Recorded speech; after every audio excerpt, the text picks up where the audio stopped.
it's a big show. Welcome to the Fade Route It's a big bad show tonight. with DNZ. Yeah, it's a big show. Here are your hosts,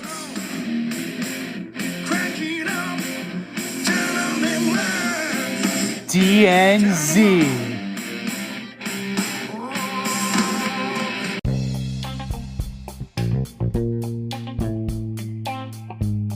Welcome to this week's episode of the Fade Route with D and Z. I am D, and we've got a great show for you tonight. The Phillies go up 2-1 on the Astros. The NFL trade deadline delivers, and the Jets and Giants get their bubble burst on Sunday. But we're a New York-based show, so we're going to begin with the Brooklyn Nets firing their manager, Steve Nash. The two mutually parted ways yesterday after a 2-5 start to the season. Jack West-Vaughn will serve as interim manager, but reports indicate Brooklyn might be pursuing Udoka from the Boston Celtics or Clint Snyder, who stepped down from the Utah Jazz earlier in the season. See, what a mess in Brooklyn. Who should the Nets hire, and why did Steve Nash get fired? Whatever they decide to do is going to be the wrong decision. Let's just call it what it is. Since the Nets and Joe Tsai, the owner, have decided to go down this route, they decided to go down the star hunting route when they went and got Durant, when they went and got Kyrie Irving, when they went and got James Harden, and then they in turn flipped James Harden to get Ben Simmons. They went down this route, and it cost them big time. They had a good thing going. Were they the most star-studded? Were they filled with the most glitz and glamour? No. But with a coach in Kenny Atkinson, teaching a young core of Spencer Dinwiddie, Karis LeVert, and Jared Allen, the Nets had something going.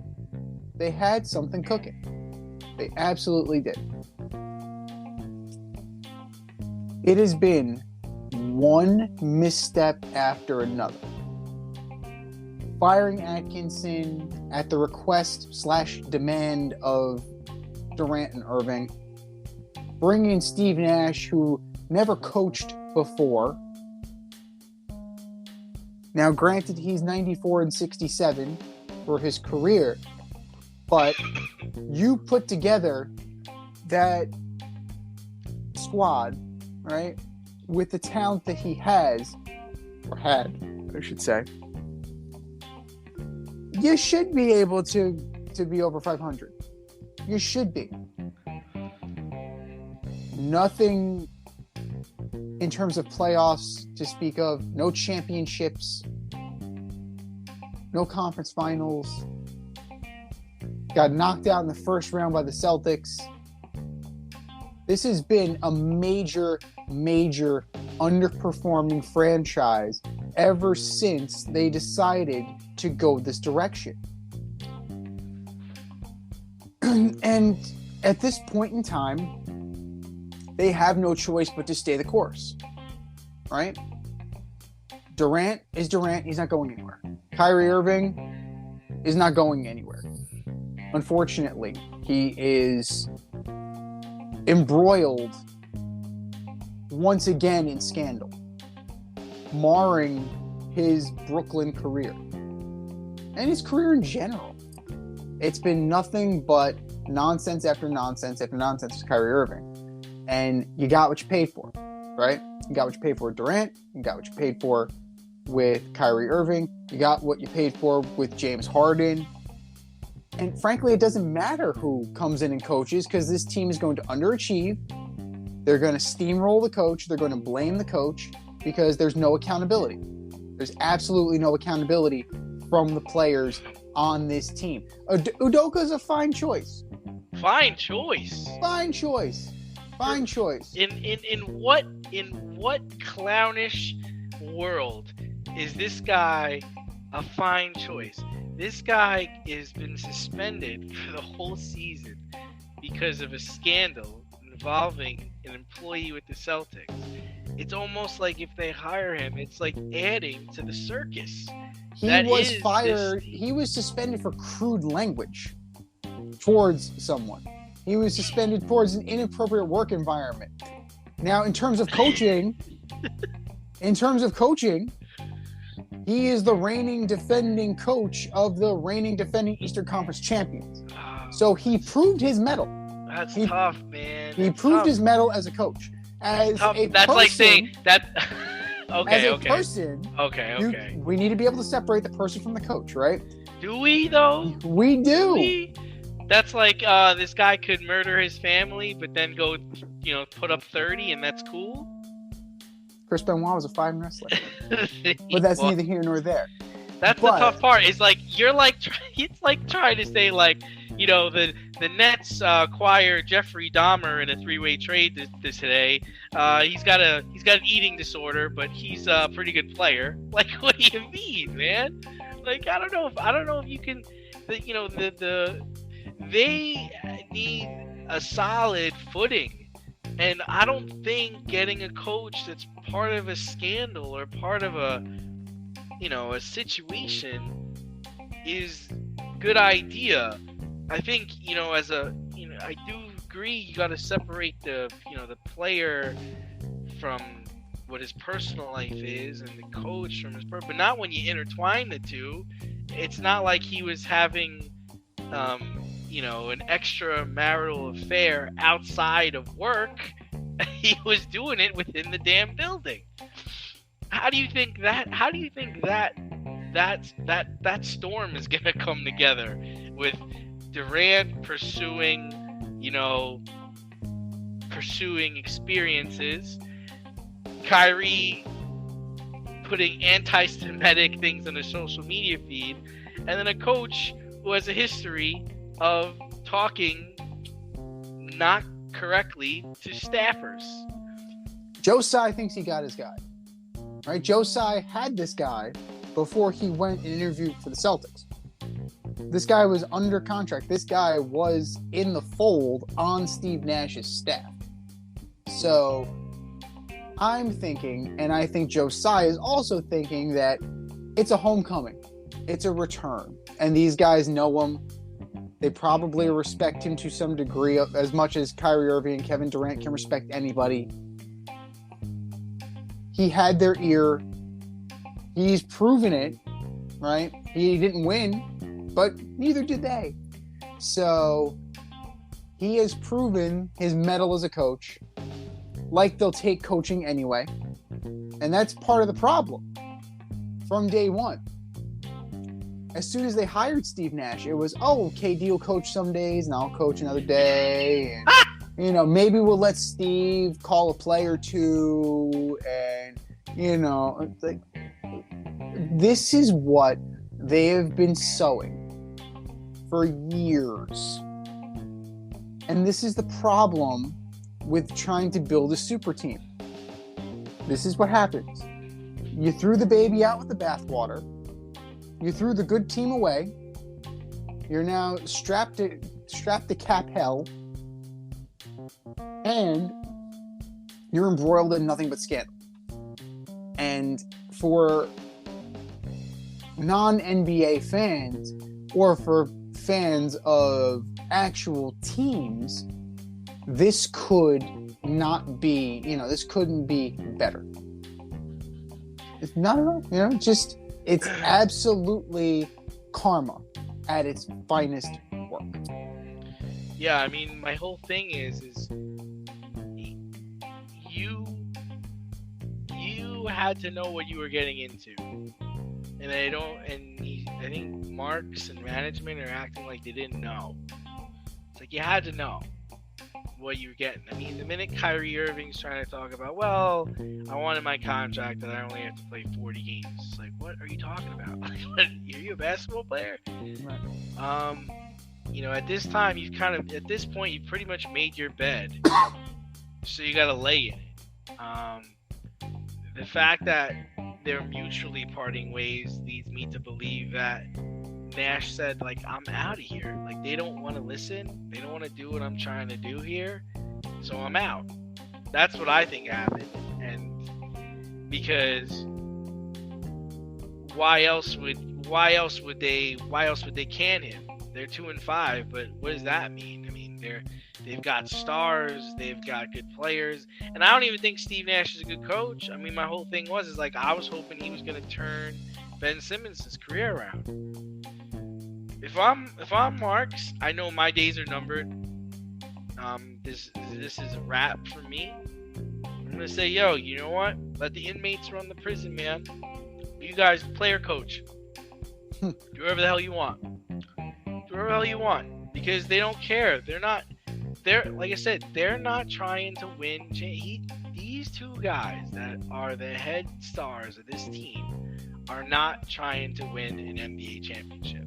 They're trying to do everything else but win. And that's why Harden's like, I'm out of here.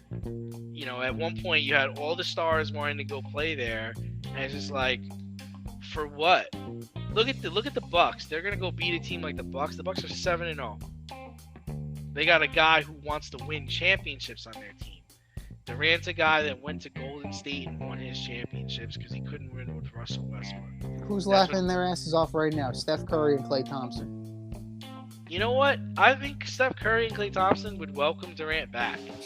You know that? I do, because that's who he is, man. And I think that's the other part is like, we're not realizing like this is a different era for basketball players, right? There are not a lot of killers out there, right? They're just not. There's no Kobe Bryants, there's no Larry Birds, there's no Michael Jordans, there's no Magic Johnson. It's like, hey man, I want to play basketball with you. Okay, come play with me. Oh, we'll play and have fun.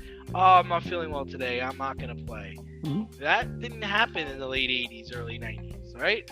No, like, not at all. Like, oh, why don't you come play here? Why don't you come? That didn't happen. Players getting phone calls of come play here. Why don't you join up with me? Reggie Miller said if Michael Jordan had called him an accident to join the Bulls, he'd tell him to go scratch. Tell him to go where to go. This is a different era, right? And you know what? You may be right. I think Klay Thompson, Steph Curry are laughing because they're playing hard. They win. And when they're on, they're unstoppable, and they know that. I don't think Kevin Durant can't really think that he's unstoppable, right? No. He's been stopped. Several times. Now, Bob Myers, right? They just re-upped 3 young players. They just re-upped Wiseman, Kuminga, and Moody. Sean Marks calls you. You're Bob Myers. Sean Marks says, I'll trade you Kevin Durant for Draymond Green and those 3 players. Are you making that deal? If you're Bob Myers. I don't know what the temperature in the Golden State locker room is, but if knowing what I know as far as like Draymond's contract, because I think I'd want to re-sign Poole. I would, yeah.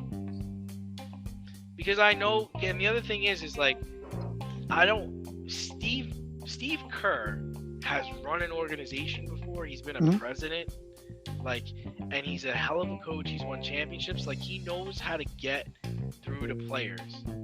And I don't think Steve Nash ever got through to Kevin Durant. And I don't think Kyrie Irving helped the situation. You know, so I think you can just write it off now. Brooklyn's donezo. This whole thing with Kyrie Irving and the anti-Semitic stuff is just getting uglier. There's not you bring in Udoka. I mean, I just don't think they're going to listen to him. I don't think Kyrie's going to listen to him. And that team, you need all their stars to align for that to work.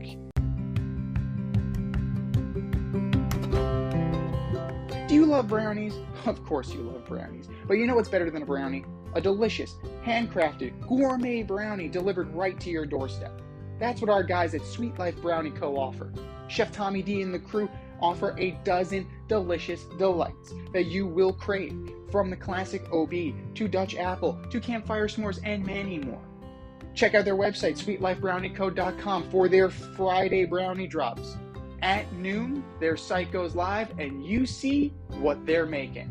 Since you're there, become a site member and earn points. You earn 50 points just by signing up.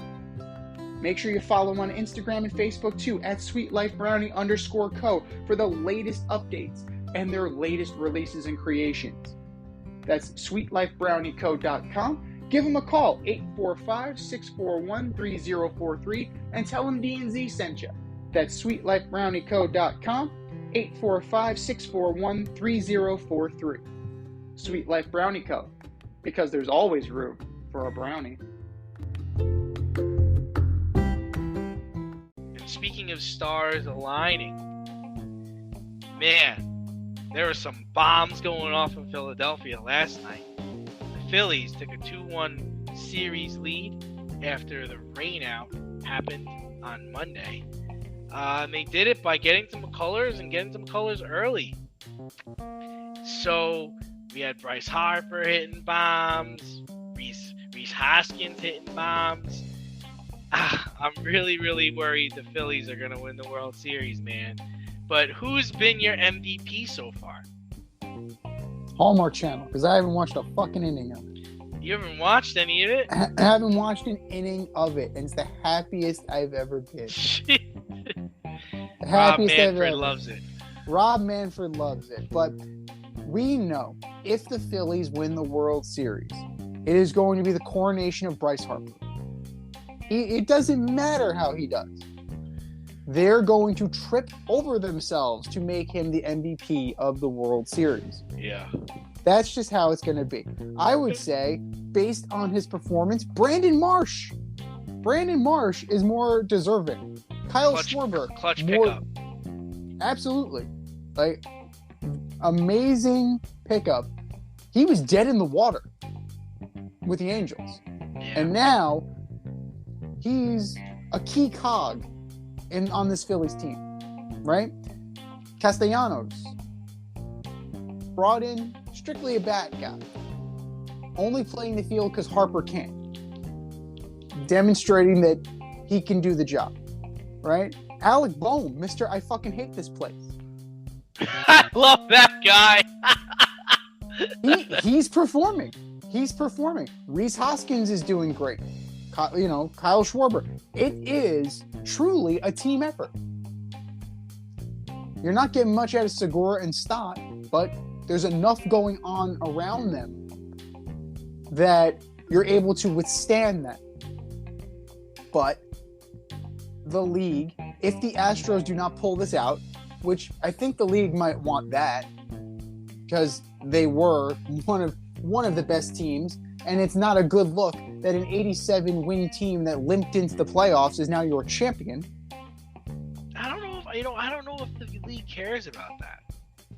I don't know. I mean, here's the thing: is like I realized the Astros were in trouble when they blew the 5-0 lead in Game 1, when they knocked out Nola early, and Verlander was on the mound. I remember it was 5-0, and I'm like, this is over. I changed the channel, only to find out the next day that the Phillies came back and won. It was like in extras. World Series Verlander is playoff Kershaw bad. Yeah. 0-6. It's interesting, right? It's like they're so good and they're so dominant, but it's almost like they can't. I don't think it has anything to do with them not being able to handle the situation. I just think when they face really good hitting in big spots, they struggle. That's the only thing I can think of. Because I remember the same thing used to happen to Maddox, Glavine, Smoltz.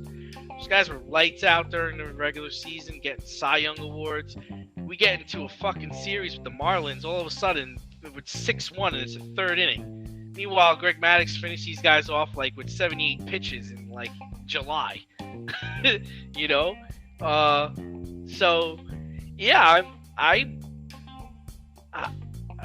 It's interesting how well Thompson has them playing because they get down and they're not out. Like it doesn't seem like either team gets behind and a lead is insurmountable. And haven't seen that kind of play from a major league team in a really long time. With And I with just the think- exception of Framber Valdez and Ranger Suarez, the starting pitching has been dreadful.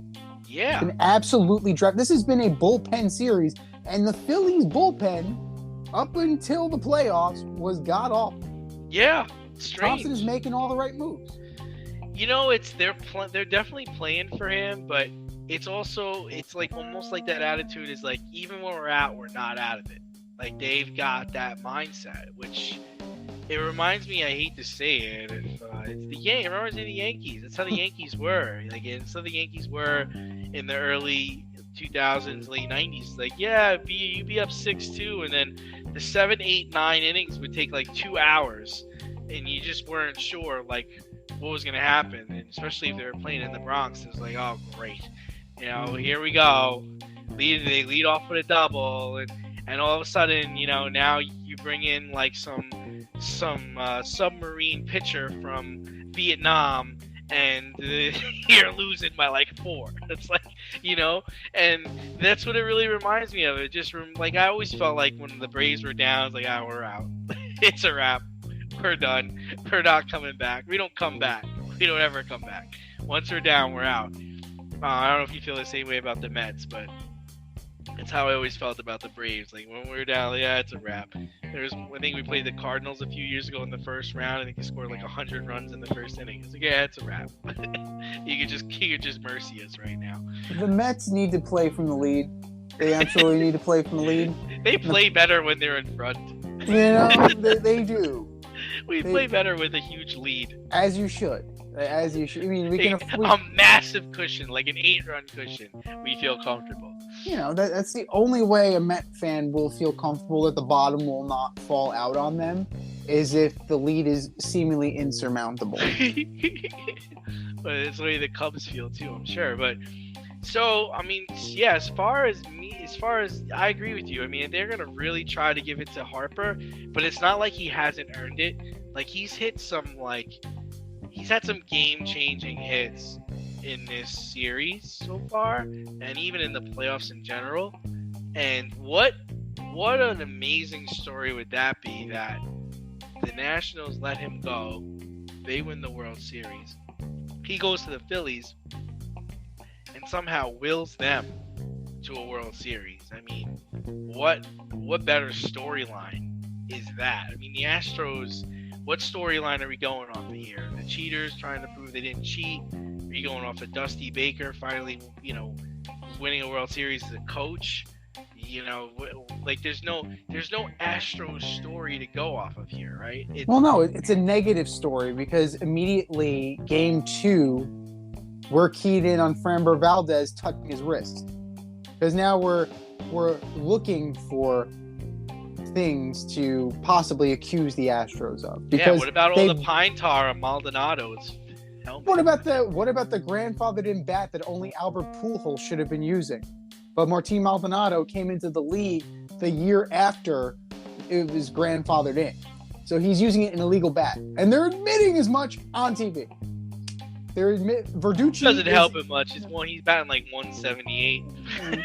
It's too heavy. What do you want? Like it's the weight of Albert Pujols in that bat. It's not working.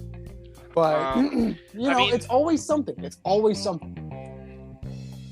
No, it's remarkable how the Astros have gotten there after getting rid of their 2 of their best players, but there's no real storyline to jump off of with the Astros other than that I think they might have 1 or 2 more runs in them, like runs at winning a championship with Bregman and Altuve and Yordan Alvarez and their pitching staff, but they're almost reminding me of like the Braves. Like, you guys rake it in during the regular season, and then it's all of a sudden you get to the playoffs and it's just like, well, what the F, man? Like Verlander was unhittable. Now people are touching him up. It's like, okay, they're scoring. I mean, they didn't really score. They didn't score yesterday, but they are scoring runs. And you gotta feel good if you're the Astros. Like, even if they were to lose tonight, I don't think they're out of it. You can't count a champion out. And to me, they're still they're a champion. Where I think if the Phillies were down 3-1, it'd be like, all right, they're gonna wrap this up in Houston. Well, it's 3-1, right? If they win tonight, it'll be 3-1, with the potential series ender being Justin Verlander against Noah Syndergaard. Advantage Astros. Syndergaard starts Game 5. Oh, they're bringing it back because he was supposed to start. He was supposed to start last night, right? And they decided not to do that. Yes, so it's already been announced. It's already been announced. Very bold move. We'll nice see move, if that. Cotton. We'll see if it plays off. We'll see, or if they hit the panic button and just go to. Well, right now it's the 5th inning, and the Phillies are getting no hit. So that's pretty crazy. Well, there you go. That's baseball, Susan. Avoid messy accidents. Get better stopping power with your brake pads. Callahan brake pads. You never know when you'll be driving in the road and there will be a truck tire that you need to avoid and save your family. Callahan Auto. We really care about what's under your hood. Moving over to football, for the first time in a long time, the NFL trade deadline was pretty exciting. Big name stars like Bradley Chubb, Roquan Smith, the Fordham Flash, and Chase Claypool were sent packing. So, Z, who got better, who got worse, and who are you disappointed in? I still like the James Robinson trade. I think he'll fit in fine with the Jets. McCaffrey, that was the first domino to fall. And after last week's game where he ran for a touchdown, caught a touchdown, and threw for a touchdown, I mean, that's the height, right? That's the peak. McCaffrey can't get higher than that. Overall, that also caused the Jeff Wilson trade. So there's a lot of connecting trades going on here, and the one thing that was a real old-fashioned both teams getting better trade was the Bradley Chubb trade. You know, both sides definitely got better. Oh man, did they? Yeah. So Miami gets a stud linebacker, right?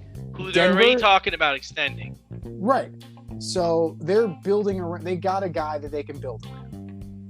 Denver got a first-round pick, a starting running back, who was signed because the Dolphins signed into a free agent contract, and they got an additional draft pick, a 4th-round draft pick. That's a good old-fashioned trade where both teams got better. So I think that is great. You have a lot of, like Chase Claypool to the Bears. Does that really do anything? I don't know. Like, Chase Claypool is kind of he started out great, had a good trajectory to the start of his career, and just kind of leveled off and just kind of meh. That's the best way I can describe it. I feel like the Pittsburgh Steelers gave up a lot in that the Bears gave up a lot in that trade, didn't they? Well, a second-round pick for a second-round pick. Yeah, Claypool essentially he was a second-rounder. So, I don't know. I think that's going to end up being a wash, really. The Hawkinson to the Vikings thing we're going to talk about later, so I'm not even going to touch that yet. It's still a head-scratcher. Roquan Smith for your team. That's a good move in that you solidify that linebacking core. Still not what you needed, though, if you're the Ravens. You need more help on offense. You needed more help on offense. And yes, you may have brought in your franchise linebacker, but you gave up a second round, a 5th, and A.J. Klein. Okay, fine, whatever. But it doesn't help the offense. It doesn't help Lamar. It really doesn't. And you need guys to do that. Unless you are just laying in the weeds and waiting on Odell Beckham to come back. If that's trash. But in terms of who got worse, it's hard to say anybody really bottomed out. because you have the draft capital, right? So even for a team, like the Commanders, right? They're getting something back. It's not, you're always going to be getting something, but the most interesting to me, Jacksonville getting Calvin Ridley. That is the potential to be very, very big, considering the next year you'll have Kirk, Ridley, and Marvin Jones, and Zay Jones. Yeah. That's, next year, Jacksonville's set up, and Trevor Lawrence is not going to have any excuses moving forward. None. In terms of who did nothing, Kadarius Toney getting traded by the Giants need receivers. Desperately. And that was evidenced by, that was no more evident than in the Seahawks game. But trading away a guy who's as versatile as Toney for 2 draft picks and then not making that move, either they feel very confident that they're landing Beckham in free agency at a song, or this is Saquon's team, we're going to run with it. That's the only 2 things that make sense with that trade, because you don't trade a talent like Kadarius Toney and get back what you got, a first round talent, and you don't get back what you got unless you have something. They got a first and a third, right? They got a second, I believe. So yeah, they didn't get. You lost a little bit on that deal. You definitely they got a third round compensatory pick and a 6th, a 3rd and a 6th for Toney. I think you lost a lot. I mean, this is one of those things where I always say it's like, look at the other teams and see what they're saying and see what they're doing. The Kansas City Chiefs call you about Kadarius Toney. The lights got to go off and say, the defending, one of the, team that's won the Super Bowl, been the AFC Championship for, 3 or 4 years. They're interested in one of our players. We can't get him on the field. In my opinion, I think Kansas City is going to put Kadarius Toney in like they had Tyreek Hill. That's what they're going to do with that guy, and he's going to be outstanding. And the Giants are going to regret it. That's what I think is going to happen there. Now, as far as who I think got better, yeah, the Ravens got better defensively. This was a team that was not able to close out games. Now you've got Queen and you've got Roquan Smith. I think Roquan Smith becomes the franchise linebacker. He's going to be there for the next 10 years. And I think that he's going to change how well we play defense. And I think they're going to be able to start closing people out now. Now, who am I disappointed in? I'm really disappointed in the New York Jets. You got a wide receiver, Mims, who you guys can't seem to get on the field and play, right? You've got another wide receiver, Elijah Moore, who's asking to be traded. You lost the running back, right? So you went out and traded draft picks to get Robinson from the Jaguars. You also lost a lineman in Barrett Tucker. And you also just came off of a bad loss against the Patriots. And you're not going to try to flip Moore or Mims for draft picks? You're telling me the Giants wouldn't want to spin their wheels on Elijah Moore? You're telling me the Packers don't want to spin the wheels on Elijah Moore? Come on, man.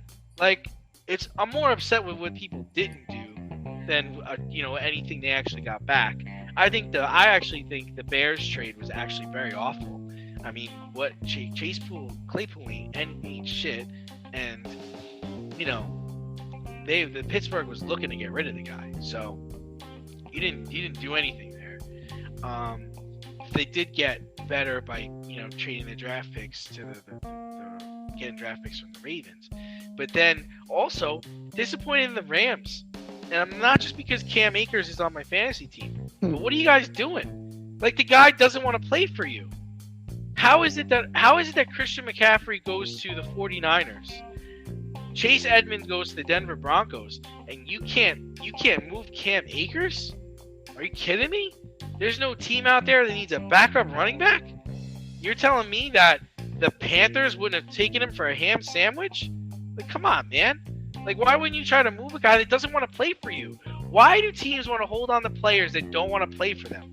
What do you think is going to make them all of a sudden have an epiphany and say, oh, man, it's really good here. I'll stay? Like, what the fuck? Same thing with the Packers. How did the Packers not go get DJ Moore from the Panthers? How does that not happen? How did the Packers not go and... How did the Packers miss out on Kadarius Toney? Why can't anybody get Aaron Rodgers receivers? Like, why is this so difficult? You're telling me Mike Thomas? You're telling me the Saints weren't taking calls on Mike Thomas, who hasn't played all season and is finally going to play this weekend? Nobody needs Mike Thomas on their team? Again, I'm not just saying that because he's on my fantasy team. I don't know, but the thing that I found interesting, and this was the most active trade deadline since 1990. There were 20 trades made. I found it interesting that a lot of teams were taking like the NBA approach to the trade deadline, or the Major League Baseball approach to the trade deadline, where, yo, we're going for it. Like, to me, the Dolphins are going for it. They're like, man, we got the receivers, we got the quarterback, we got now one of the best linebackers in the league. We're going for it. Like, there are more teams with 49ers. You know what? We're going to go get Christian McCaffrey. Screw it. F it. We're going to go get one of the best running backs in the game. We're going for it. Going for it. More teams in the NFL going for it, where in the past I feel like people have always kind of stuck with what they had, and if any trades were made, they were nothing to really write home about. Well, it is a different approach, and a lot of teams are taking that Rams strategy of fuck them picks, right? They're going for it now. The problem with going for it now is that you're not set up for later in the future. Somehow,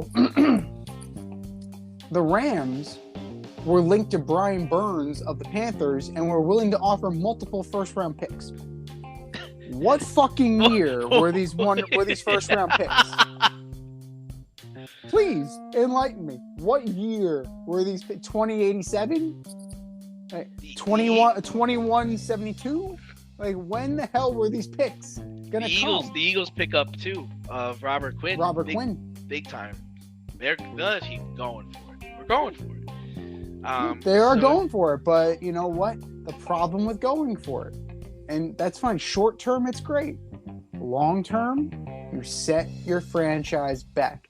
And that's exactly what's going on with the Rams right now. They don't have the cap space, they don't have the draft capital, and they don't have the results.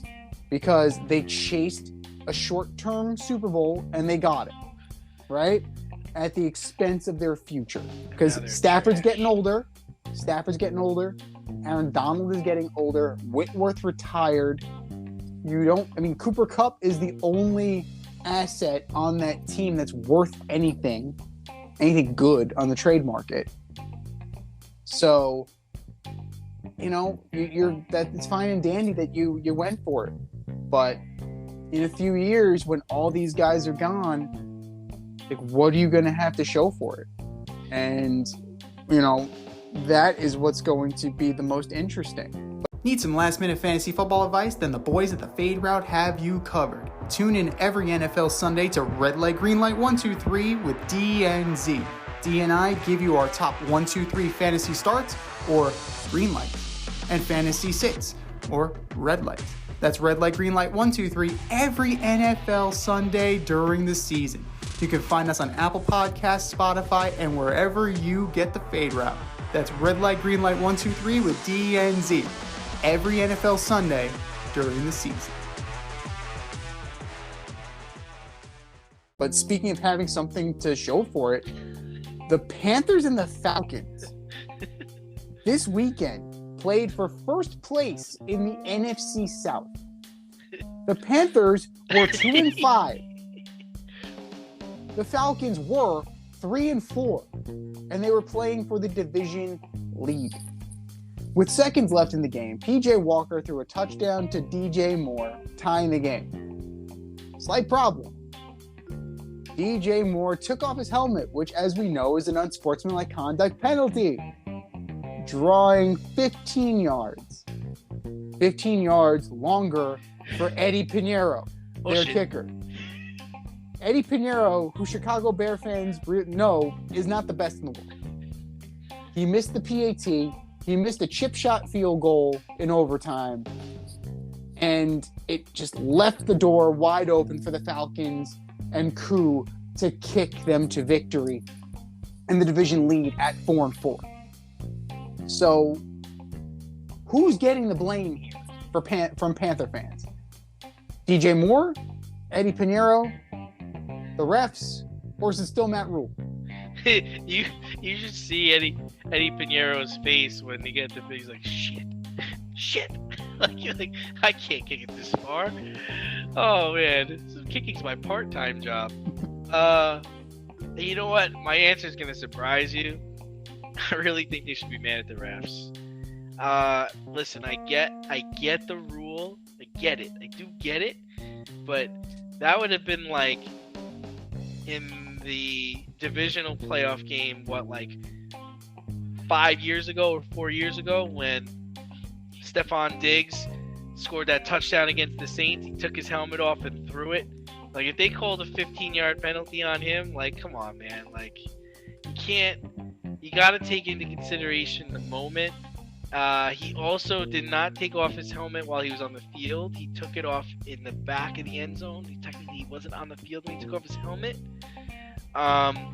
So for me, it's I think refs have to understand what the situation is. It was the end of the game. They still had to kick the field goal to win it. I don't think you flag him for that. You know the rule. The rule's been in place. It's not difficult to follow the rule. It's not. Keep your fucking helmet on. Keep your fucking helmet on. It's not hard. Right? That is it, and that is all. You wouldn't be having this conversation right now if DJ Moore just kept his fucking helmet on. That is it, and that is all. It's not like he's a rookie. It's not like, oh, I didn't know the rule is on the books. The rule is enforced all the time. You can't. It was just, but it was such a beautiful throw. You understand, Walker will never throw a pass like that for the rest of his life. This was such a big moment for PJ Walker. This was such a big moment for the Carolina Panthers, who just traded away their best player. They're coming off a week where they beat Tom Brady and the Bucs.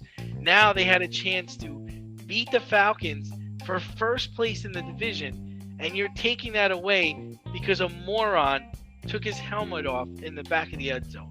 I think that's tough, man. I think if it's Jake Delhomme throw into Joe Horn or throw into Steve Smith Sr., sure. You want to flag him? Flag him. But man, this is PJ Walker, man.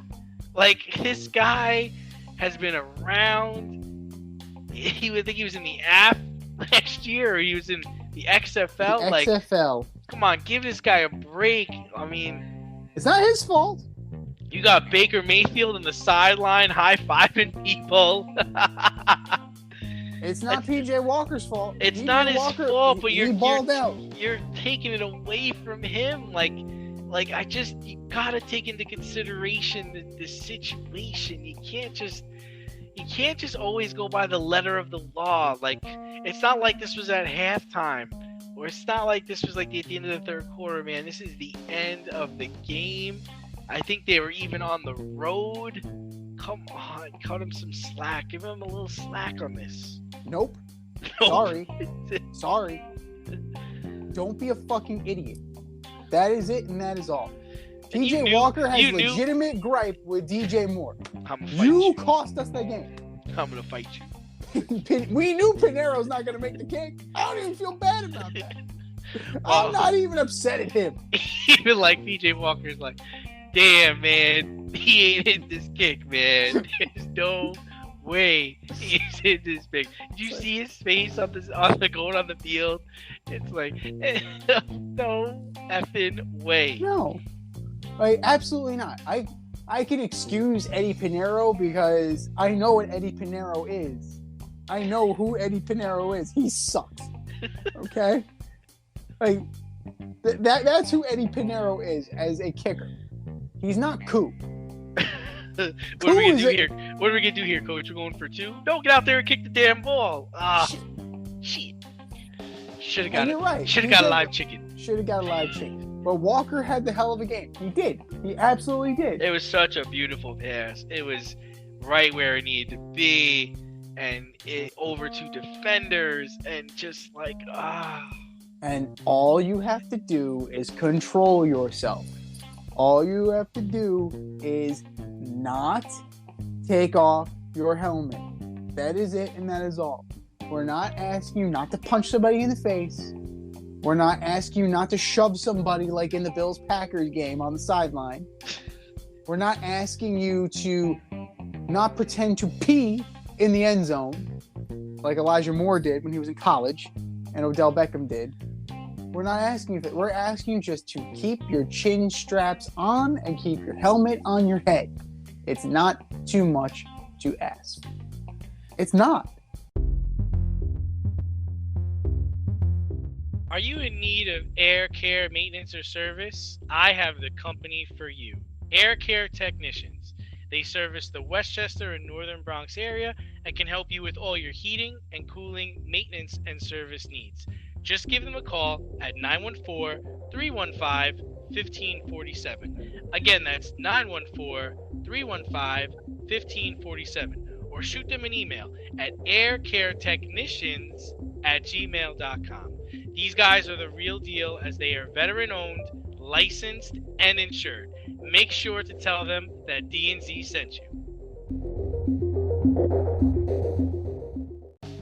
But speaking of not too much to ask for, New York had a rough weekend. NYCFC lost to the Union in the MLS Eastern Conference Final. The Jets lost to the Pats in a very winnable game. It was not the homecoming blowout that you're used to. And the Giants lost a very sloppy game for both teams. Both teams played very sloppy. But they went down to Geno Smith and the Seattle Seahawks, who thanked Jerry Reese and Ben McAdoo after the game. True story. So, which loss was worse in your eyes? Well, we differed on our pick segment. I actually had the Giants going to Seattle and losing. It's just a tough place to go and play. It's just, and the way the Giants are playing right now, their offense is pretty predictable. And if you're asking Daniel Jones to go out there and make throws to incompetent receivers, you're not going to win football games. No way. You're not going to be able to be down by 2 scores, come back and win. That's not going to happen, especially when teams know now we're going to key on Barkley and we're going to take away your first throw and we know you're going to run. That's really the name of the game.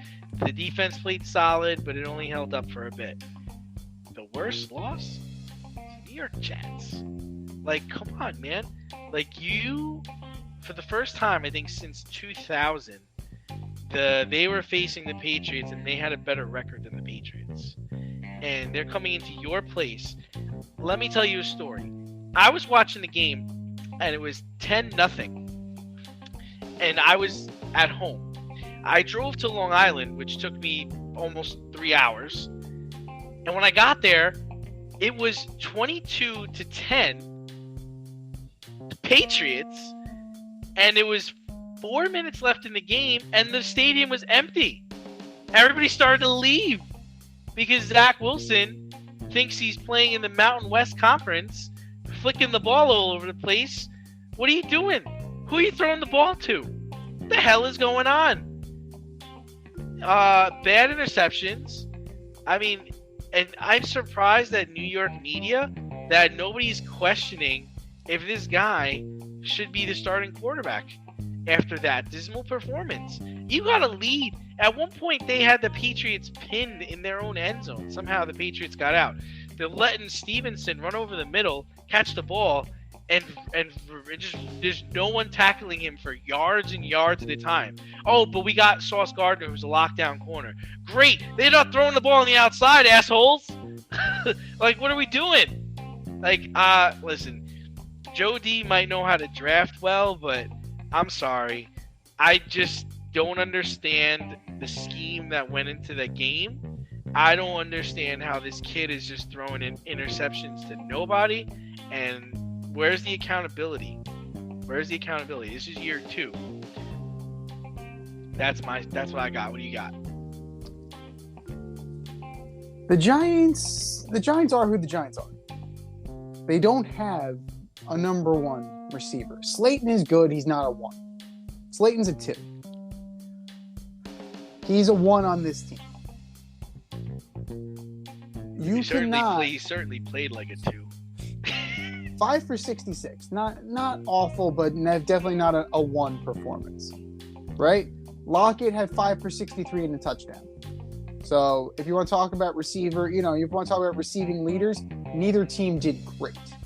So, but these teams are not built for that. They're built for a run. They're built for the run. Kenneth Walker and Barkley, surprisingly, very similar.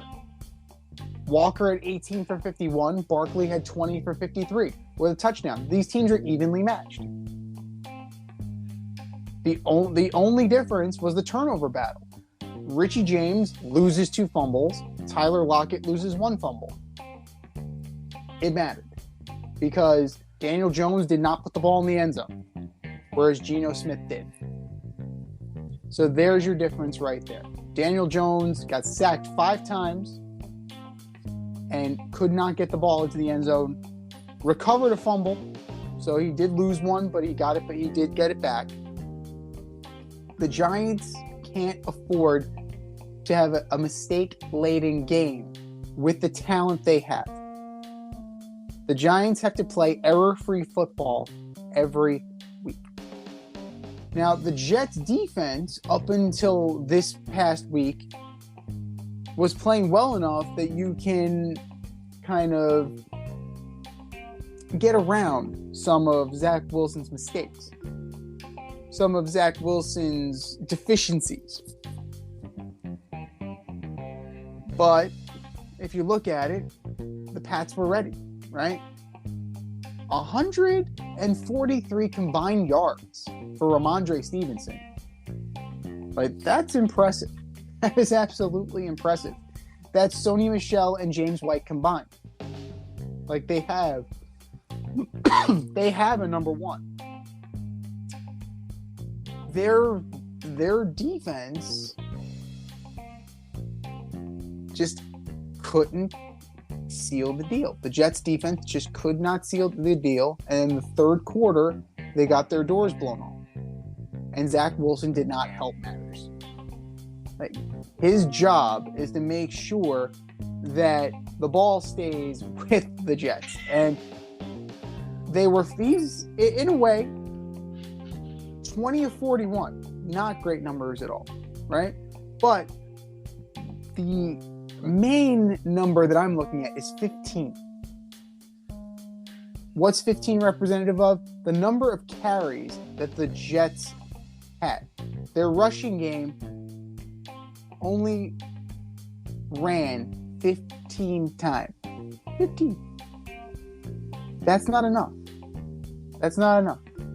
Especially in a game that you're still in.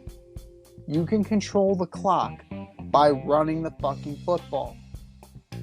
And Matt LaFleur's little brother needs to realize that by running the football, you open up the pass. Question. And if you do that, you're not.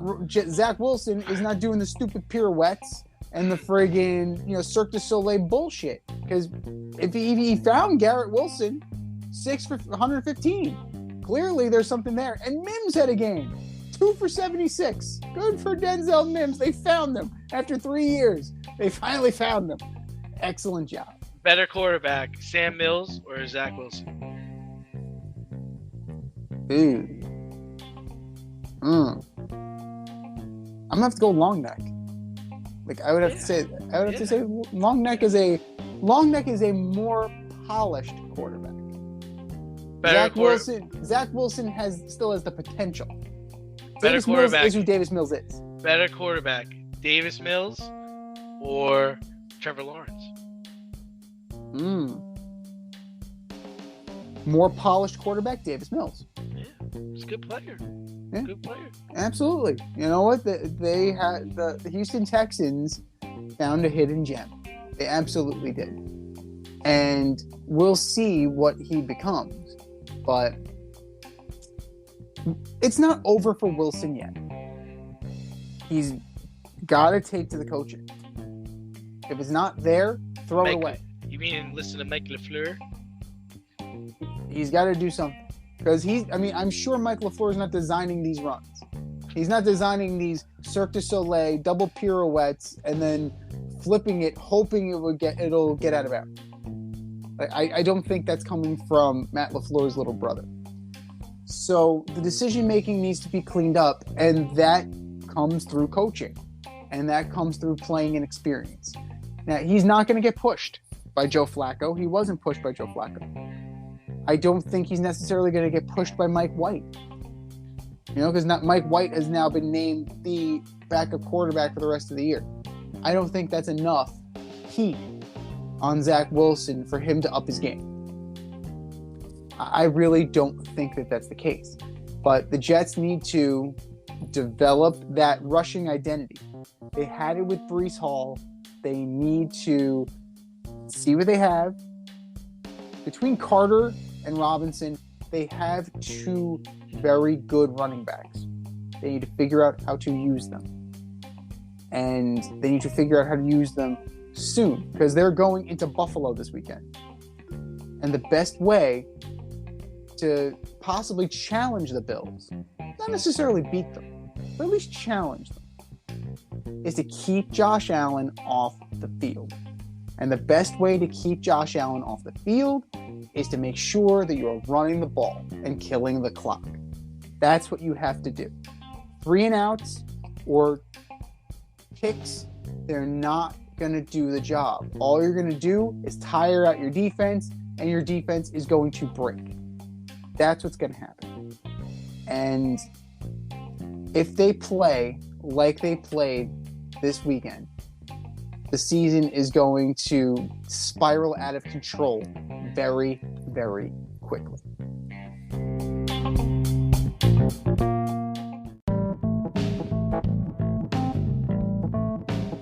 Fair or foul, judging the more messed up moments of the week.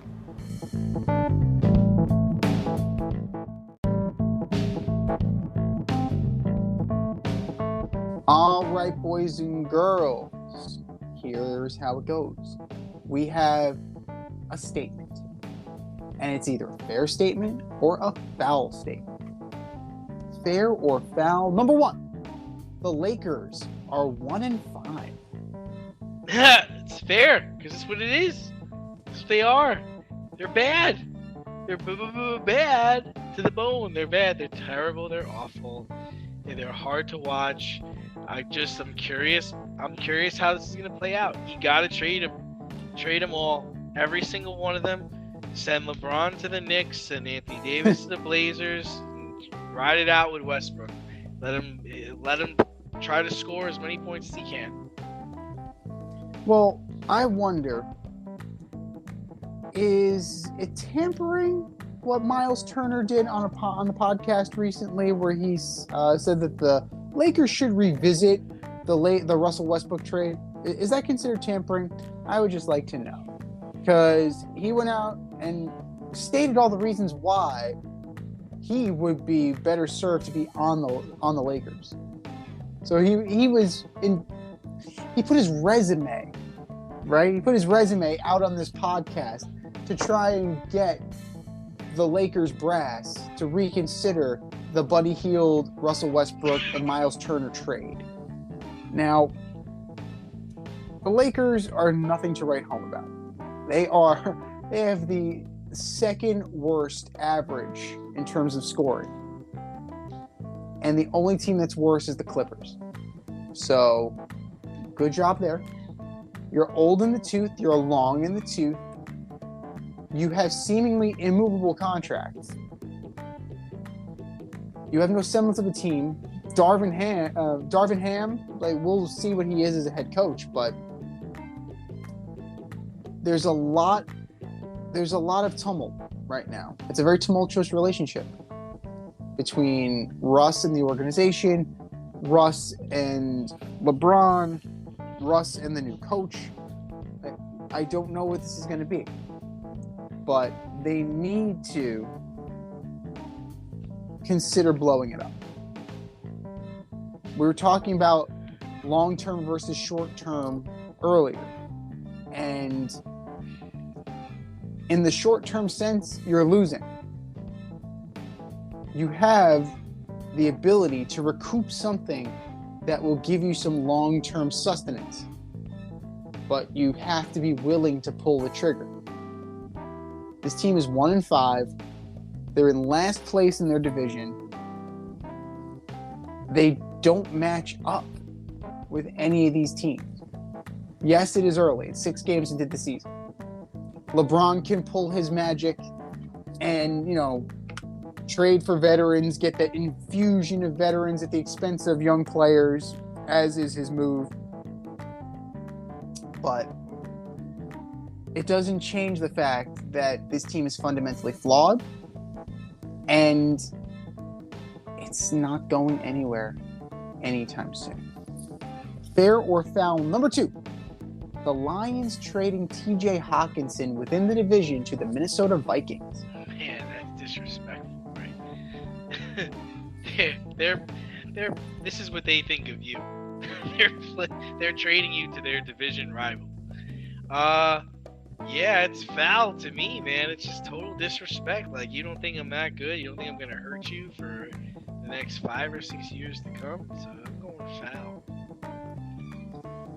Well, this is tough, right? As a business decision, if you just look at it from a pure business decision, they got a 2nd and a 3rd for TJ Hawkinson. Was there a better deal out there? I don't know. Who could have used a tight end of TJ Hawkinson's caliber? The Giants, but would they be willing to part with a first-round pick? Would that be a sweeter deal? I don't know. Would the Rams be willing to pony up? Like, I don't know that. The Rams seem to be all in, Mr. Fuck them picks, but maybe he doesn't value TJ Hawkinson as highly as the Vikings do. But, I'm saying it's fair from a business standpoint. You get the best deal you possibly can. And if it's in division, it's in division. It's no different than if he got cut and then he got signed by the Vikings. You at least got something back for him. And it's the Vikings. Let's be real here. There is no guarantee. There are no guarantees that the Vikings will actually utilize him properly, that the Vikings will be any good moving forward, even though they are 6-1 right now. Kirk Cousins can Kirk Cousins at any moment. Dalvin Cook can get hurt, and his season will tank the entire offense. That's just what the Vikings do. So you get the best deal you can, completely fair, and now the onus is on TJ Hawkinson to show that they made a mistake. Fair or foul number 3, the Las Vegas Raiders getting shut out in New Orleans by Andrew Dalton and the Saints. That's foul, man. You got one of the best kickers in the league. Okay, Devontae Adams, Josh Jacobs, Derek Carr, future Hall of Famer, allegedly. Josh McDaniels, offensive guru. You can't get 3 points. Can't get 3 points on the Saints with Taysom Hill playing tight end and and Jameis Winston healthy sitting on the sideline, it's a foul, man. Completely foul. To the point where Jared Stidham was in the game. Jared Stidham was in the game. So he was 8 of 13 for 72 yards. He was moving the ball better than Derek Carr was. Which makes sense because he was in the New England offense for how many years? So it is completely foul that the Las Vegas Raiders have foobarred this so badly. 1 reception for 3 yards. Devontae Adams. That's not what you traded for. 1 reception for 6 yards. Hunter Renfrow. Like, those are your guys. Those are the guys who are supposed to be carrying the load. Nothing. Darren Waller, don't even know. Your best offensive threats on Sunday. Mac Hollins, Foster Moreau, and Keelan Cole. Remember Keelan Cole? That guy. Yeah. And even then, it wasn't great. He had 2 receptions. The running game's going nowhere. The receiving game is going nowhere. All after a week where Josh Jacobs had like 145 yards rushing and 3 touchdowns.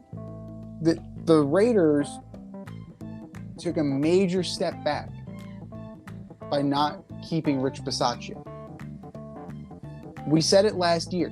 He demonstrated, he proved that he was more than deserving, more than capable to be a head coach. He took that John Gruden mess and turned it into a playoff team. The Raiders were in the playoffs last year. Playoffs! And this is how far they've sunk, to where they can't score against a team being led by Andy Dalton. Andy fucking Dalton. Andrew. Oh, yes, Andrew. Respect. So, it's amazing to me how much the Raiders have regressed. And I have to think he's one and done. I have to think that Josh McDaniels is one and done.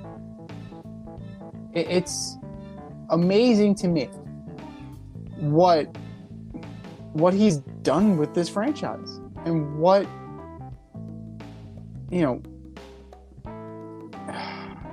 atrocity this has become.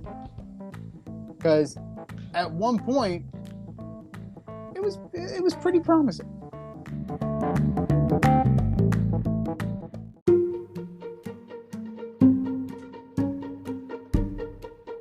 The Fade Store presents the Alleged Superstar of the Week Award.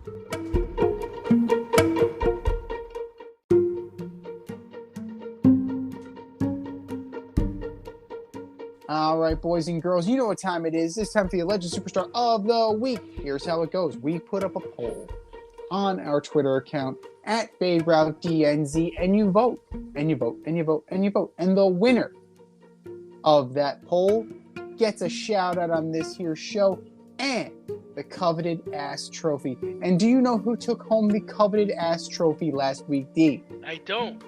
One Mr. Aaron Boone. Aaron Boone. Well, maybe you want to show your home run against Wakefield next time instead of the Red Sox coming back from 3-0. Maybe that's me. Call me crazy. But hey, whatever. That's just me. But that was last week. This is this week. Who you got, Dave? First up, I got Robert Saleh, Joe D. Demoting Joe Flacco to the 3rd string because you want to see what Mike White has? Then why didn't Mike White start the season? I think we all know what Mike White is at this point. Joe D, Robert Saleh, you're my Alleged Superstars of the Week. Number 2, the Vegas Raiders shutout by Andrew Dalton and the Saints at home. Well, the Saints were at home. Josh McDaniels, Josh Jacobs, Devontae Adams, Hall of Famer Derek Carr, Jared Stidham got into this game. Vegas, you're going nowhere fast. You're all my alleged superstars of the week. And last, Lance McCullers, giving up 5 bombs, 7 earned runs, 6 hits in 4 1/3. Lance, did you know there was a World Series game last night? You know you're pitching for like the Astros? Whatever. Lance McCullers, you're my alleged superstar of the week. Z, what do you got? All fine choices. Let's start with the Brooklyn Nets. Start with Kyrie Irving, starting point guard for the Brooklyn Nets, espousing and promoting anti-Semitic books and an anti-Semitic movie on Twitter, not backing down from it, the organization not taking him to task initially. They've since mended fences and they're now donating to anti-Semitic causes. He's now taking responsibility for the post's impact on the Jewish community. So that's how the week started. This is how it ended. Steve Nash losing his job, the team being 2-5, and now you're bringing in Ime Udoka, the suspended coach from the Celtics. This is nothing but a shit show. This is a Brooklyn shit show. Brooklyn Nets, you are my alleged superstar of the week. Dan Snyder hiring Bank of America Securities to explore the sale of the Washington Commanders. Mr. I will never sell. They'll always be the Redskins. Right? Now he's going to sell. Why? Because he's being investigated for his financials. Now, all of a sudden, it's prudent to sell. Yeah. Something is going to come out. It's going to be very juicy. We didn't even mention when Snyder said that he had enough to take down the entire league, right? He had enough juice. This guy, he's a piece of something. He's a piece of work. He's really a piece of work. Daniel Snyder, you are my alleged superstar of the week. And last but not least,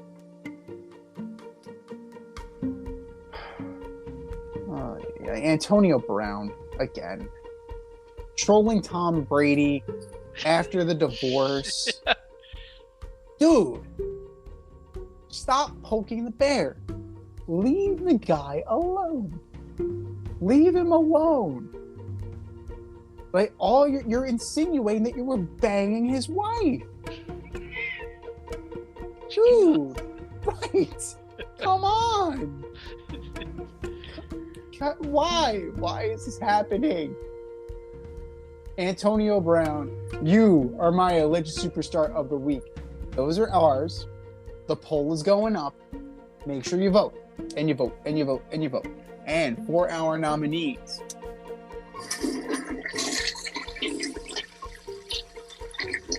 just do better, boys. Just do better.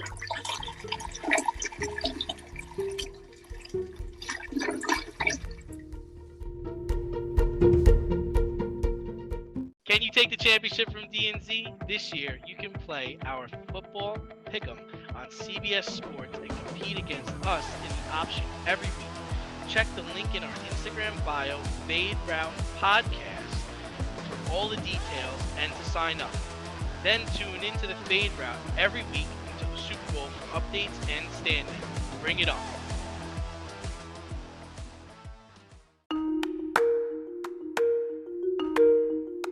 Let's run the option and give you our picks for the week.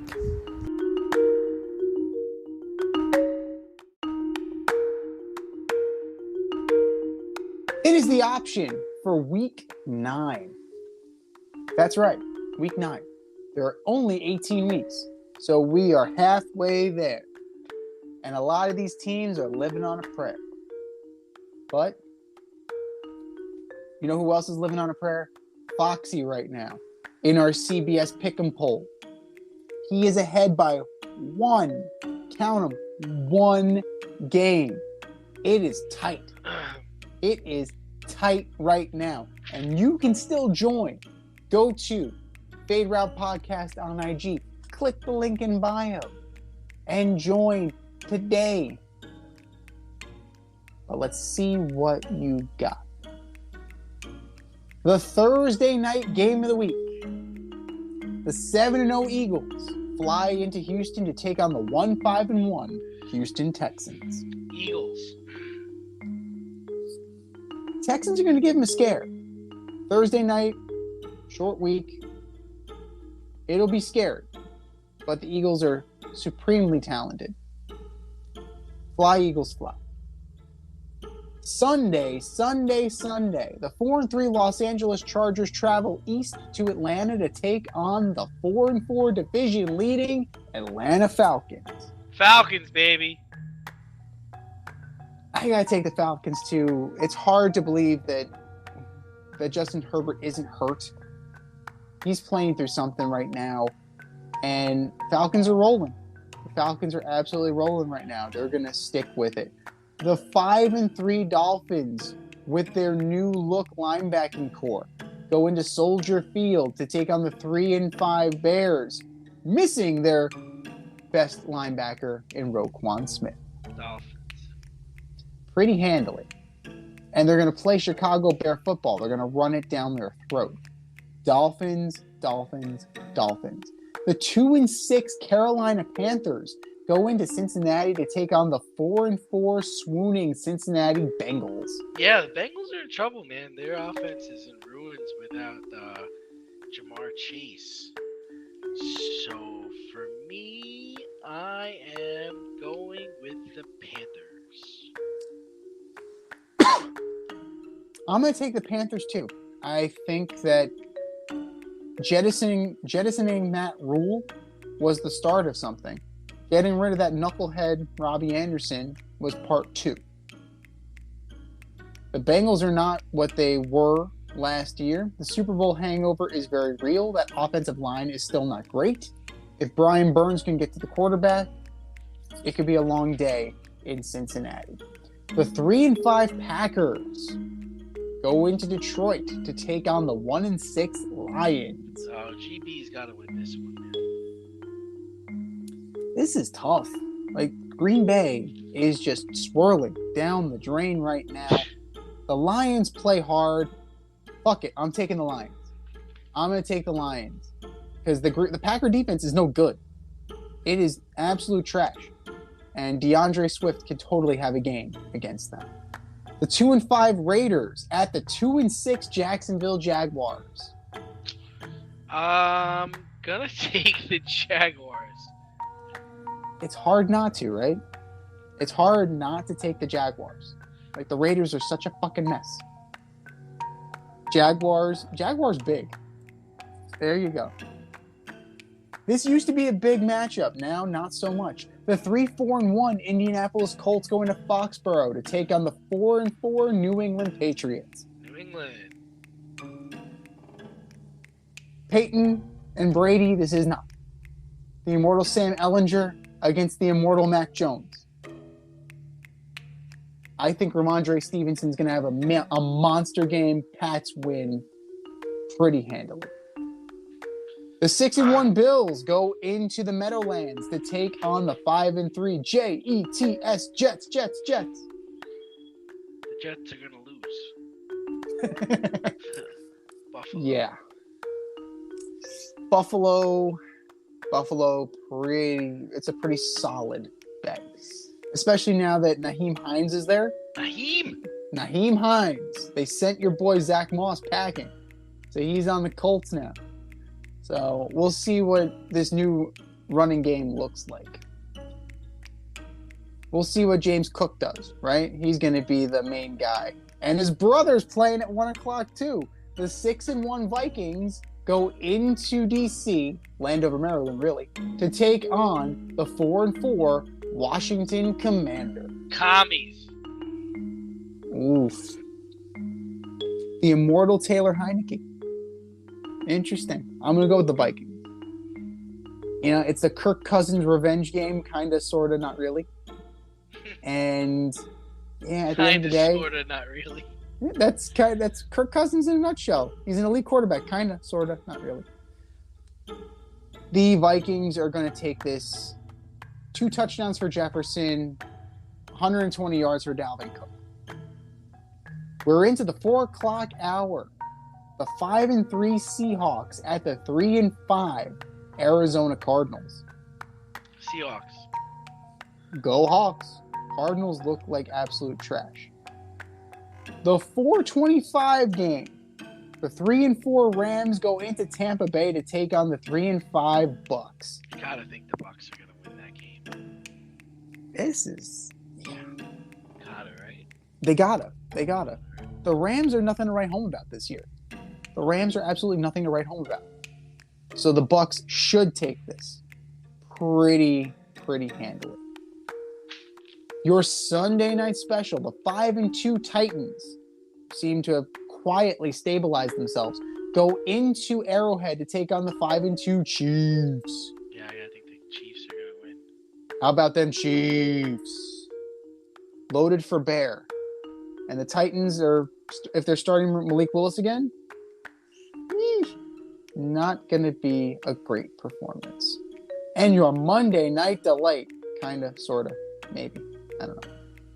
The 5-3 Ravens go into New Orleans to take on the 3-5 Saints. Ravens. I think they beat Andrew Dalton and company. They'll at least score a touchdown. They'll at least score a touchdown, unlike the Raiders. I'm going to take the Ravens as well. I think Roquan and this defense smother Andrew Dalton, and it's not going to be pretty. Teams on a bye this week. A lot of them. 6 teams. The Browns, the Cowboys, the Broncos, the Giants, the Steelers, and the Niners. Adjust your fantasy rosters accordingly. This has been the Fade Route with D&Z. Thanks for tuning in tonight. Catch our podcast on Wednesday nights on Anchor, Spotify, iHeartRadio, wherever you listen to your podcast. Until next time, stay faded, everyone. Time for us to run the go route, but we'll talk to you next week.